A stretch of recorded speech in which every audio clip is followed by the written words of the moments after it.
Turn it on. Back up so you can catch us. He hasn't seen him yet. He hasn't seen him yet. Okay, watch us. Here we go. There's some dogs. Little dogs dressed up in little outfits. See, he sees the dogs. Come. Good. There's one dog there. And you caught that, right? See how he will look? He is interested. He's not pulling. Come. Okay, did you catch that? Let's do it again. There's two little dogs. Show the little dogs. Show the little dogs. Show us. See how he'll just choose to move back to me? Good. It's not completely like he doesn't care, but he's not pulling, and he's choosing to come back to me when I say come. He still sees that dog walking away. Good. See? Before I can even say come, he's drawn back to me. And the way that there's the little dog there. He'll see that dog. Good. Good. So, and that dog is crossing the parking lot. We get more. He barks, but he turns away. He's really trying hard. This is a big problem he had. But see how he's drawn to me when he sees a dog? He's drawn back to me, and I reward him every time. And now that little dog is just wiggling its butt as it walks away. Come on, pup. Big distraction for him. Come. But he did okay. We didn't have aggression. Also, this all happened. Now all the distractions are gone. There's like nobody here all of a sudden. This was after we did the sit stay and the down stay. He was all stressed out because that was hard for him. So seeing those dogs at that time in a place where there's a lot going on, that was challenging, but he did it. So he's doing much better. You're not saying come anymore with this. Stay there, please. See this? Good boy. I'm not pushing the button of the electronic collar anymore. I did this work on the lowest level I could. You see how it makes, can you walk him back and forth? See how it makes him, it gives him an aversion to that dog. So that's what we're looking for. Good boy. And then of course, the other part is, look right here, buddy.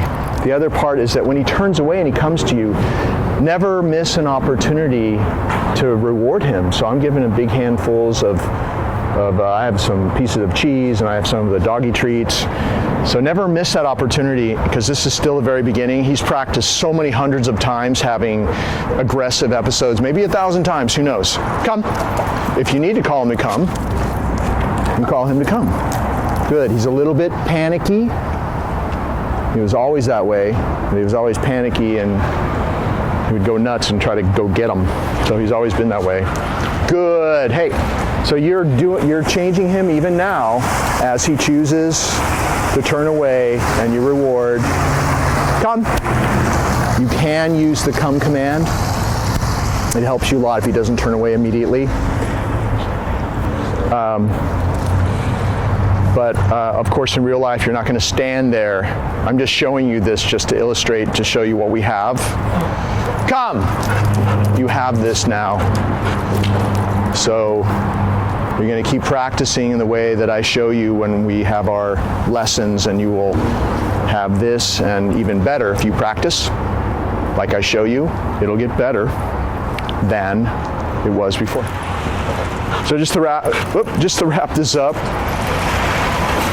here we are getting really close to the dog and wait to the truck. Can you see it? You should probably move closer. Come. Good. That's what we're looking for.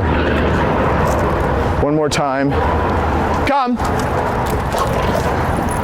Good. If you hang out too long, like we've been here for like 5 minutes with this dog, he starts to get a little excited again, but you see multiple repetitions of him turning away, good, and choosing to, but in real life, in your neighborhood, you need to call him to come, or you need to reward him when he turns away from a dog, and you keep moving. Don't just hang out in the presence of a dog. I just wanted to show you what would happen, worst case scenario, how he would react. Here we go. So we have a couple of dogs here in this yard at this fence line. Just want to show you what he does when some dogs rush up. Oh, there's two of them. They're big and fluffy too. See how he won't look at it, at the dog? You follow me? Hey, there we are. Come! Right in his face, he comes away. Keep filming though, let's see. So see, they're looking. Good boy. He runs back towards the camera person. Good boy. Excellent. Didn't even have to use the electronic collar, so he's getting much better.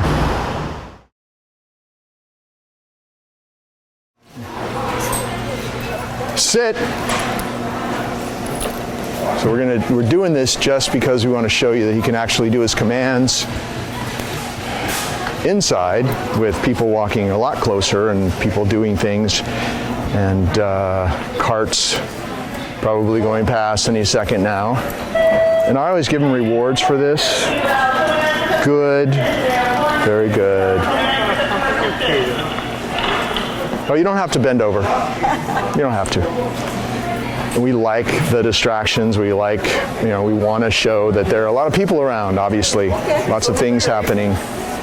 Good boy. So this is, we've achieved a pretty high level of focus with Basin. And you can see he can handle a lot. So I'm going to release him from his sit stay now. Go. Come. Good boy. Sit. Good. We never repeat the command. Only say it once, of course. Even if you said it twice, you would be diluting the power of the command, and then he'll never do it the first time you tell him. So this is a result of me only saying it once, and obviously stay is built in because we're not saying stay. So when we say sit, it means to stay there till I come back. And the way to release him is, the only way to release him is you come back next to him. He's always waiting for you to come back to get him. Never call him to you, because that'll weaken his stay, and he'll always think that you're about to call him, and his sit stay will be very weak if that's the case. He'll always anticipate breaking out of the sit stay. So always make sure, you see he's really thinking, he's really waiting to be released. Always make sure that you only release him by coming back next to him. Nope. So we have distractions here, obviously. I don't know what it was. He thought he saw something, but his butt started to raise up off the ground, and I think I said nope, and I just applied a little bit of pressure. Try to be gentle. No popping, jerking, hanging. It's just steady pressure. His butt goes back. You release it. And that's actually what I was going to get into. So I'm going to actually do it again. I'm going to release him the way that you should. Okay, and that's to walk. When he's still on the clock, you say okay and walk. So sit. If you're ever having a problem with him doing it with your word, like you see me doing it, because maybe he's not going to be as good with you as he is with me when he first comes back home, because I won't be there, then apply that pressure at the same moment that you say SIT, and then release it as soon as his butt hits the ground. And you may only have to do that for a couple of days, or maybe even just one day, and then he'll start doing it without the pressure. But it's the operative phrase is gentle but firm. Make sure you're gentle but firm. If he pops up like that, nope. Because look at all the distractions we have. And we know how he is with dogs, so he probably thinks that there might be a dog in that group of people there. But all I said was no. I reset him. That left turn that you see me doing all the time, like in the beginning of this, I started with a left turn, and at the end of that turn I said sit. It perfectly sets the dog up to go right into the sit. It's a very powerful move, the left turn, and it draws the dog back next to you. It's also very dominant, but it's dominant in a way that makes the dog feel safe with you, and it signals that you're the boss. It helps the dog perceive you as the one in charge. Turning right and dragging him around on a tight leash would make you become irrelevant, and as soon as you let go of that leash, he's gone, because if a tight leash makes him pull against it. So that's why we don't turn right. We always use our body to do the work by turning into him. So through all this talking, he's staying in his sit stay. I showed you how to put him back if he made a mistake, and if you're going to release him to be free, Walk back next to him with your right hand. He's on your left. Flat hand, come straight across. I hope you can see this. Come straight across. See how the leash is always loose? You're never restraining him ever. If he got up before I released him, I just say no and tap it and release. So there's no restraining. It's just you communicate through taps now. Tapping and releasing on the leash, never any continuous tension. See how my hand is just there, like 2 inches from his chest? He's really waiting for me to go release him. And he's doing very well. He's thinking, that means he's thinking. He's really waiting until he's actually released, not anticipating that I'm about to release him. And then, like so many dogs you probably have seen, you go down to release them, they're already gone because they're like, yeah, I know you're gonna release me. So we don't want that. We want him to be focused in the moment, really waiting for your command. Maybe step in just a foot or two because people are driving really close to you. Because that level of focus being practiced over time like we are, and it should be continued with you because this dog training goes on for a lifetime. It doesn't just stop. Not that you'll have to do all the stuff that I've done the last few weeks, but still you have to do, you're gonna have to do some of these things always so he stays in practice. All of these things really help your big problem, which is leash aggression on the street with dogs. So the more focused and the better he can concentrate and really wait until you give him commands, the more immune over time he will become to distractions like dogs on the street. Okay, let's go this way. Come on, buddy. Here we go. Down. Good. Much better with his down now. I don't have to help him with my left foot.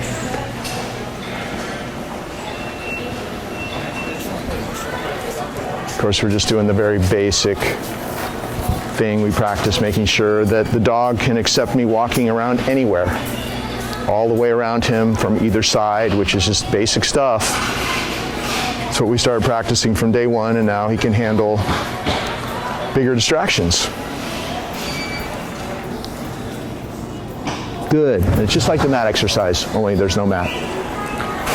But this is how we achieved this without the mat, as we practiced with the mat for a few weeks before he was able to do this. It's like using that mat in the way that I showed you. It's a fast track to getting this kind of downstay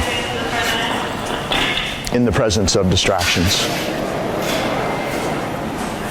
Just waiting for anything else to pop by, pass by. That's okay, go ahead. No, we're good, we're good.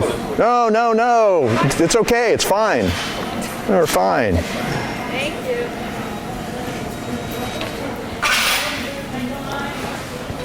Very good. Person carrying something. A lot of dogs would be triggered by that. Good. Being a very good boy.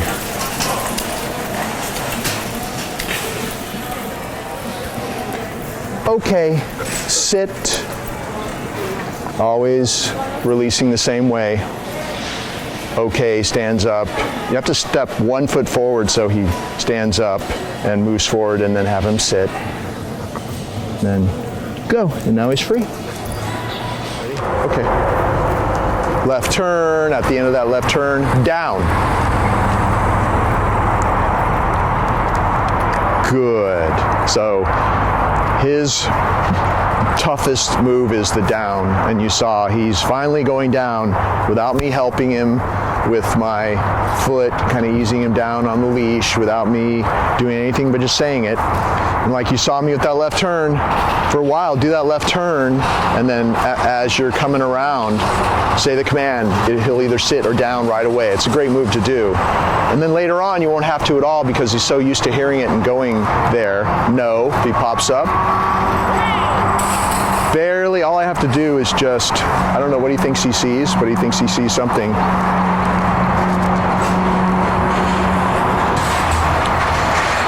He's very triggered out in public with all these distractions, which is exactly why I'm doing the video here, just so you can see him in the toughest spot possible for him to do his commands. He thinks there's something over there on the ground, so All I'm doing, good, is drawing him away from whatever he thinks is over there that he wants to smell. And see how I did it? I just drew him over. I didn't even do anything with the leash or anything at all. I just drew him over, and that's a good trick to use. If you have a treat, draw him away from something or draw him to you with that.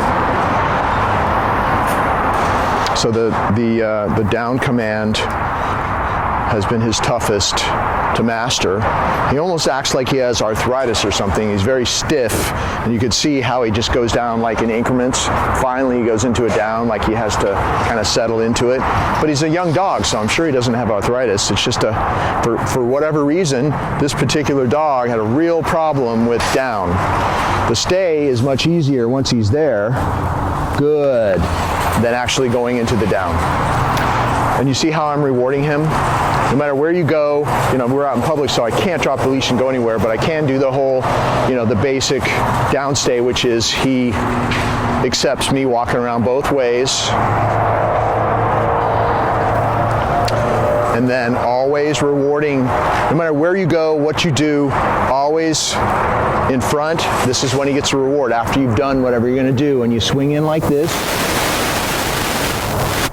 Good. And no, and see how that triggered him to get up? See, I don't even have to step on the leash anymore. I just put my foot up and he goes back. But behind me, he's just watching all kinds of stuff going on, and that's probably why he's a little bit triggered right now. Nope. And he's nervous. He's obviously really nervous. He gets extremely nervous in public. And that's just the way this dog is. We have some people coming. Good, he saw them coming. So you see how, if he's triggered to get up, how I'm putting him back. It's really important that you stay calm and that you're being gentle with him. And we're gonna get this really good downstay out of him. You go to your left, camera person, you see all the craziness here. Good. Make sure that he's waiting for you to actually, good, place the reward in front of him and then withdraw, and he takes it off the ground. That's how to reward him in a down. And then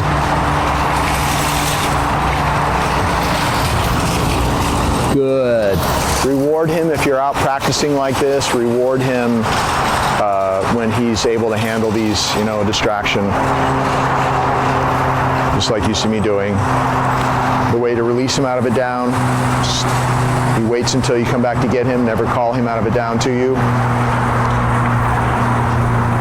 This is really hard for him to handle. He's just really having trouble being still and focused. But he's still waiting, he's doing a good job. So you walk back next to him, you say, okay, and sit. Because everything starts with a calm sit stay when you call him to come to you and sit, and then you do your training, and everything ends with a calm sit stay. Okay, it's a nervous twitch to scratch all the time. That's the way he gets when he gets nervous and starts to get unfocused. So he's waiting for me to pat his chest and say, go. And now he's free. And that was really good. I mean, this is hard for him, but practicing in situations that are difficult for him to handle and having successes like we are makes him better. Every day we do this kind of thing in a difficult spot. It makes him a little bit better. And over time, as long as we don't overdo it, which means like normally I would be here for 5 minutes and on a success and leave. We're just building him up gradually over time. Don't do any half an hour, 45-minute sessions. It's too much to do at one time for him. He can't handle it. His focus is very limited. Come! I'm just calling him away from the cactuses. I don't want him to get accidentally stuck. But that's how to use the come command. If he's going somewhere, doing something you don't want him to do, call him to you, get him out of there. Don't go and after him and grab him and say his name and say leave it and all that stuff. It's very simple now. Just call him to come. You're drawing him away from it to you. It just makes you more powerful anyway by using the come command like that. But I was talking about something else. You want to build him up. You want to continue when you do any kind of training, even if it's 2 minutes, 3 minutes at a time, end on a success.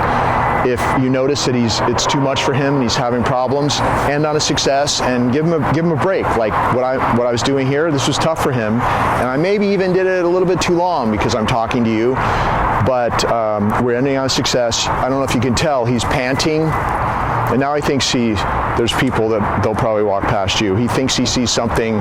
Come. Good. Like a dog or something like that. But he still is interested in those things. But the come command, you need to use the training to get him out of situations like that. The come command, we practice it so many times. It's in there. You just have to use it, and it'll keep working better and better.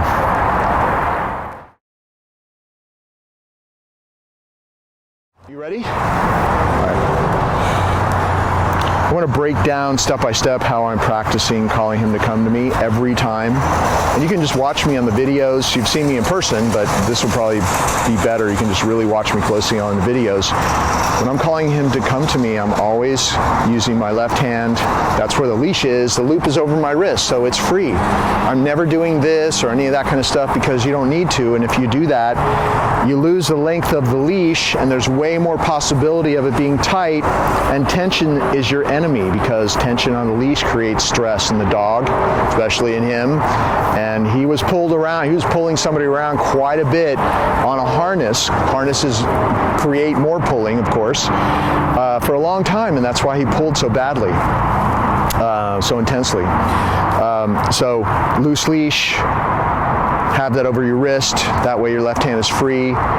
The right hand is set up just to have that, to grab that reward out of your pouch. Always call him to this closed target, because when there's no food and no leash and he's out on the street or who knows what could happen, see how he's looking at distractions behind the camera person. Come! See? You can draw him to you anywhere with this target. Good. Those little kids. And we practice with food and we practice with a leash always, so that when there's no food and no leash, it works. Because after calling him to me well over 1,000 times in this period that he stayed with me, he has no idea why he's got to come to this. So now, for me, because I've already done all that work, come, no food, good boy, I just love him up extra if I ever had to do that. And over again, see, he's so used to it, he knows what I'm going to do. And this is what you'll have if you practice like I practiced, but you have to practice quite a bit. Come. Good boy. You can call him to an empty target over and over again after you've practiced for a while, and that's the whole point, that all this goes off leash over time. It's not even about the food anymore. It's about the pattern that we practiced over and over. He just knows that when I say come, that he gets good stuff. And see how I connect it to another rule, just to point out, is that I always practice calling him away from something. I never practice calling him to me when he's facing me or looking at me. And if he won't look at you and you want to practice the come command, create a distraction. Call him away from that. Come, let him have it, and then good. Call him away from that. Because after a while, it's really hard for the dog to look away from you. You're the center of your universe because he's been called to you so many times, and you're doing sit stays and down stays, and he can't take his eyes off of you. So sometimes you have to create a distraction if there are none, like if you're practicing in the backyard or someplace like that. But remember those important points: left hand leash, right hand reward. Come. Good. See, the left hand's free, so it can grab the leash. You always want to grab that leash there so that you have him, and then if you're walking him, the only switch that we have in this whole system is where you switch hands like that. See how I did it? And now I'm all set up to handle him. I got the loop on my right thumb. I can take up the slack with my right hand, and now I'm holding the leash like this so I can handle him when I walk him. Okay. like this. Sit. Let's do that one more time to show you that. Go. So he's on free time. Come. Left hand leash, right hand reward. Good. Grab that. Step into him. If I want to walk him now, maybe get him away from another dog. See what I'm doing? Slowly. Sit. So that's the only change. There's some dogs coming right behind us. Sit. We're having him sit at the gate. We have distractions here. Purposely I put a big dog barking. He can't see the dog, but the dog is behind a fence, just for extra distraction, so you can see that he can do stuff in the presence of distractions. This isn't. Okay, sit. I'm just having him sit closer to the threshold so you can see this. So you can see that he can do things in the presence of distractions, not in some sterile, perfect environment where nothing's happening. So he's sitting at the doorway. I had him sit. I stepped out. He's waiting until I come back to get him, and I say, okay. And he walks with me. And if you have to close the door, or in this case, a gate, just do a little left turn. Always turn left. Just a great move. Easy. Brings the dog back next to you. And then in our case, this is the way we start our walks. We have a curb right here. Sit. And I always start my walks on the inside of my front door. All the training starts there. And I did exactly the same as I did with the gate. And I did the step out and step back. He waited until I came back to get him. He walked through with me slowly.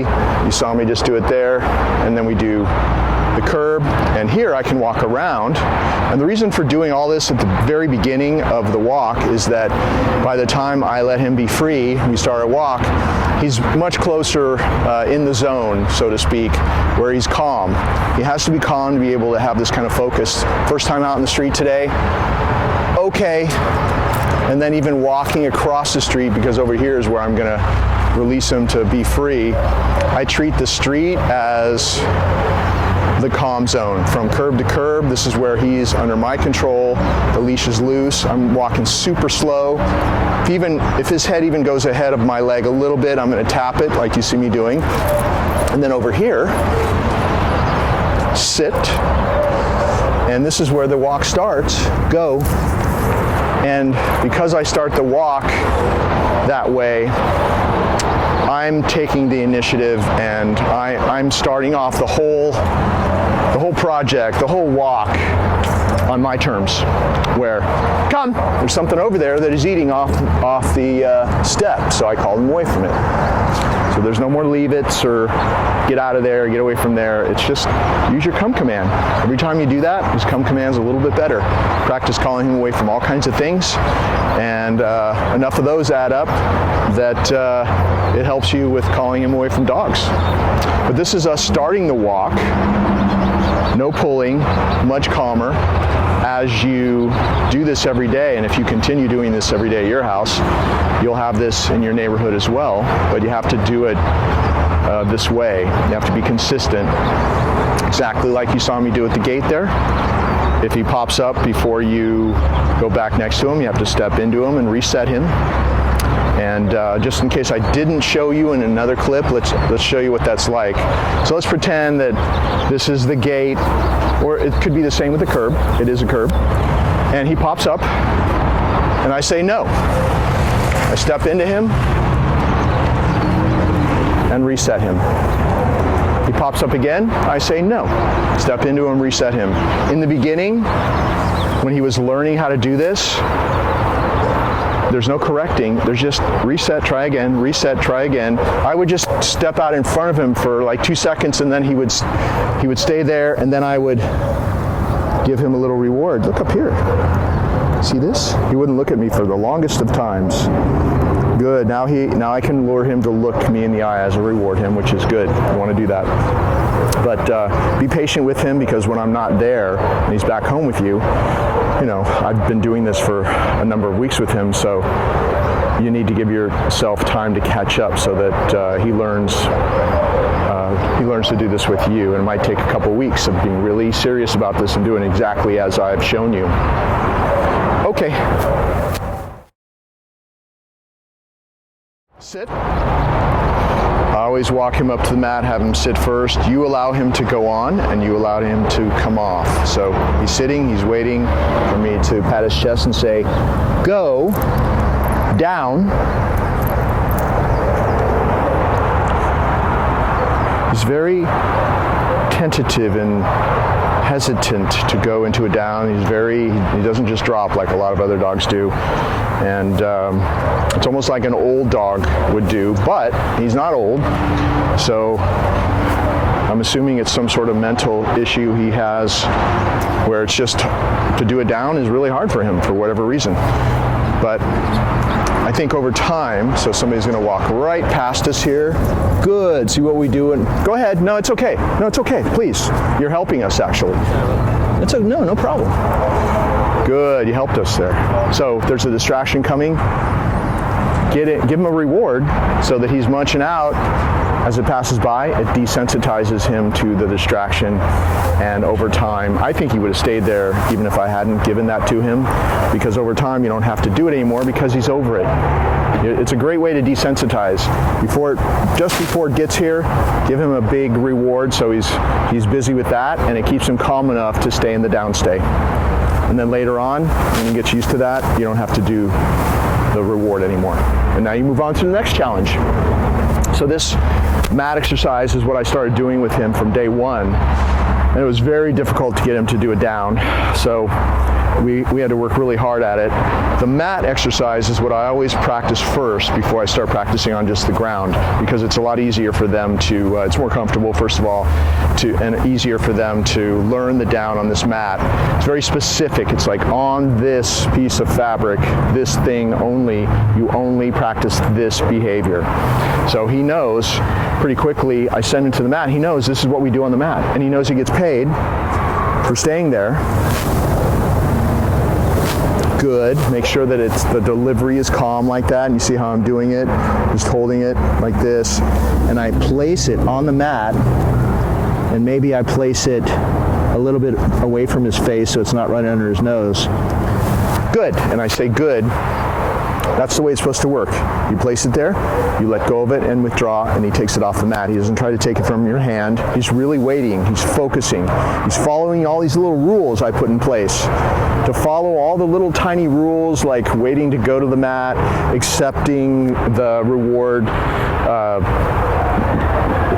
in a way that shows respect for you, and not grabbing it out of your hand and being hyper, because he loves these treats. All these little rules. Staying in a stay while I walk around, and no matter what I do, maybe I reverse and do this. Of course, we practice all this kind of stuff, different variations. Like, these are all little rules he has to keep track of to stay in a downstay, and it helps him overall with his thinking about other things in his life, other commands, other things he's going to do, because it's all about the details. If you're in a fence yard, you can drop, or the house, you can drop the leash and walk into another room, come back, whatever. But basically, this exercise is great to continue doing if you're working on a specific problem, like maybe it's the front door being wide open and you don't want him to bolt out the door anymore. Well, have the mat near the front door. Always turn him to the side. So if he's in your living room, the front door is there. Never place him where he's staring at the object of, or the direction that you don't want him to go in, because the whole point is that he's going to notice, and he might notice people walking past or something like that. He has to turn back to you to get rewarded. So he chooses, we're teaching them to choose to turn away from it and pay attention to you. And that would be on his left side. Make sure that you always practice on his right side as well. So front door's there. So once you get one side down, do the other side so he's even on both sides, because that makes a difference. They're very, very literal, very basic, like you have to be laser beam specific. If you only practice on one side, see how I'm talking a lot and he's just completely lost focus. So one way you can do this is, hey pups, look, you can lure him back because he thinks I've forgotten about him.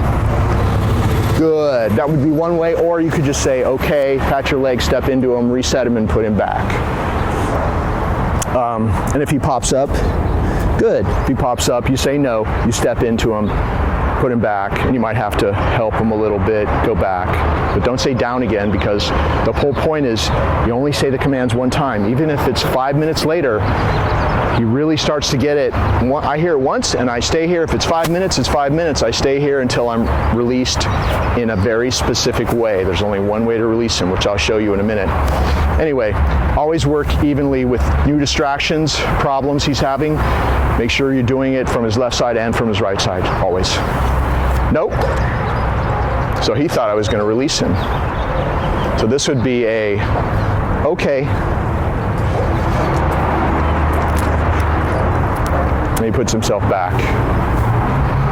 He's confused because I'm usually just doing the training, not talking a lot to somebody. So he's doing pretty well. Nope. He needs to wait to get this reward. See how he pushed himself back a little bit? Nope. And I kept my hand there so you can see what to do. Good. He really waited. I didn't feel him touching my hand. That's good. So this is the way that you release him. He's waiting till you come back next to him. The same way you do in real life when there's no mat. Okay, he gets up, sit, you lead him off the mat, you have him sit. And then with your right hand, pat his chest. Nope. See, I tapped him a little bit because he was leaning forward. You want to make sure he's really waiting to be released. Go. All these little details like that are things that make him think at a deeper level, focus at a higher level. And even with the pulling, he wants to go smell stuff, tapping and releasing. Another detail, tap and release, and the pulling stops. This, the pulling would get worse, of course. So it's only tap and release. But it's all about the details that change him over time. And that's why I'm delving into that and explaining every little detail to you.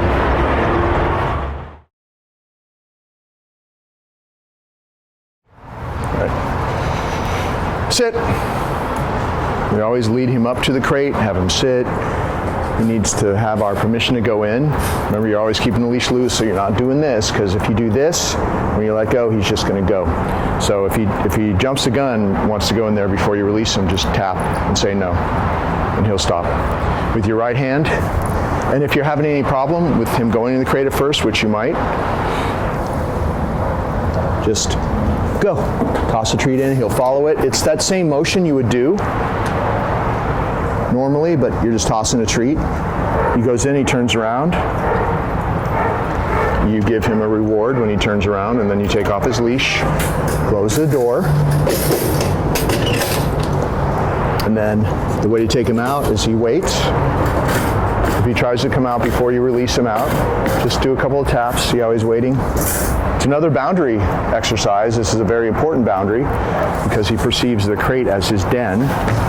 So what I do is I'll do this exercise where, good boy, if he waits, give him a little reward. And then I'll step back to the end of the leash. And he's not supposed to be sticking his head out, so I'll just gently kind of do this.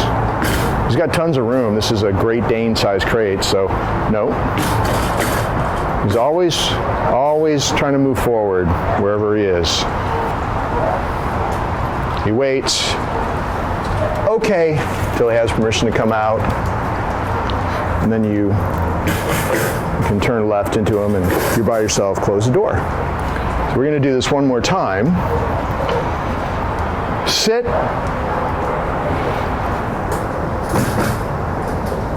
Go.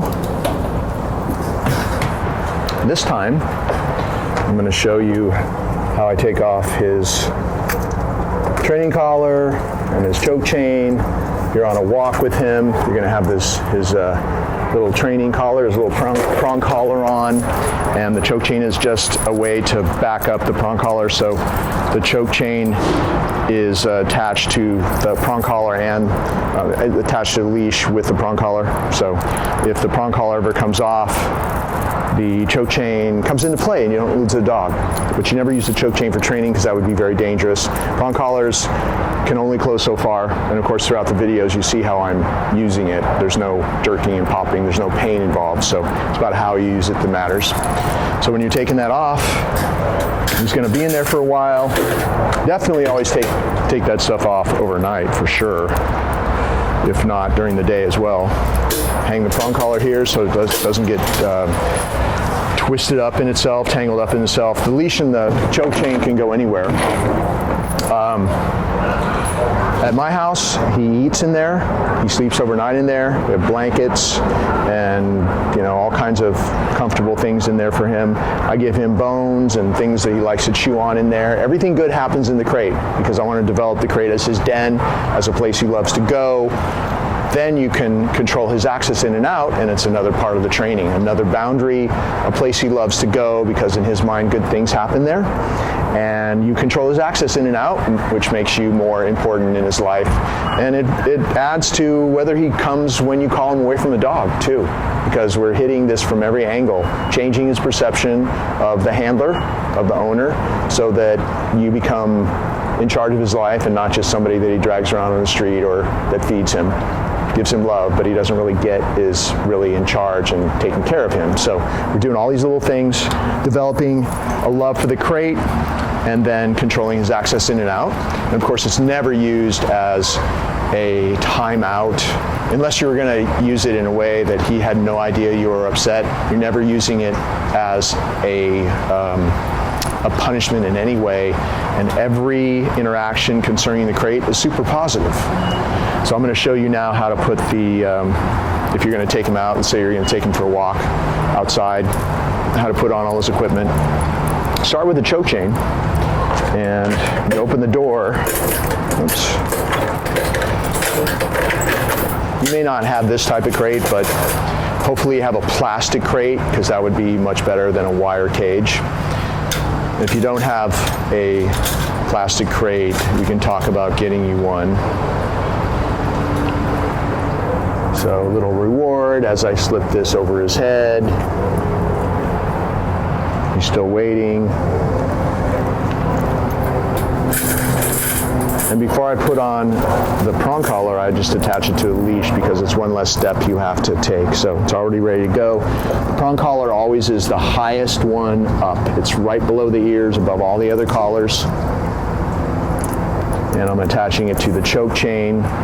And see how his head's hanging out? I really don't want that, so I'm just going to gently, you don't want to slam the door and cause him pain, but you just use the door to get him to go back a little bit. So he's waiting for me to pat my leg and say, okay, and come out.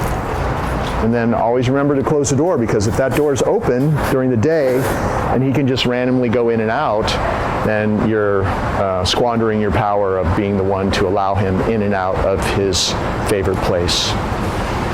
Okay.